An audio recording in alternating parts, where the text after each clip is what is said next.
Cleveland Browns hired Todd Monken as their head coach. Todd Monken, former Baltimore Ravens offensive coordinator, guided Lamar Jackson to his latest MVP season, was also at Georgia as the offensive coordinator, also a head coach at Southern Miss for 3 seasons. Last season was his only with a winning record. So this continues the trend of former head coaches, although that was relatively dated. But 6 of the 10 openings were former head coaches, 2 of them first-time head coaches, 2 openings left.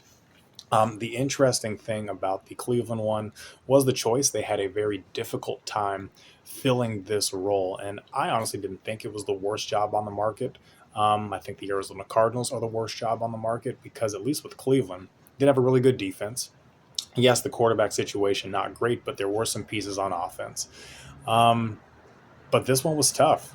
Clearly around the league, the candidates did not feel the same way. I also think this is a potential symptom of this just not being the best pool of coaches that have existed. There is more than one reason for that. All the first-time head coaches really have been plucked up and picked and are on teams right now. The talent pool and the way that coaches get hired and funneled up through the system has kind of dried up, which is why you're seeing a lot of coaches who have done it before go with something that you know.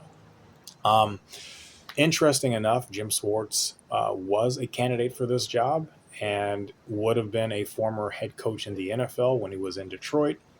But after getting passed over, apparently he walked out of the building.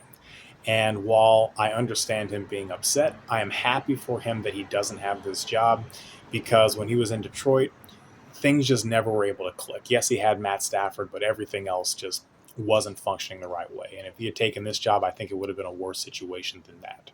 So Jim Schwartz will find himself as a phenomenal defensive coordinator elsewhere. I hope he gets an opportunity to coach if he shows that he can do it with another team.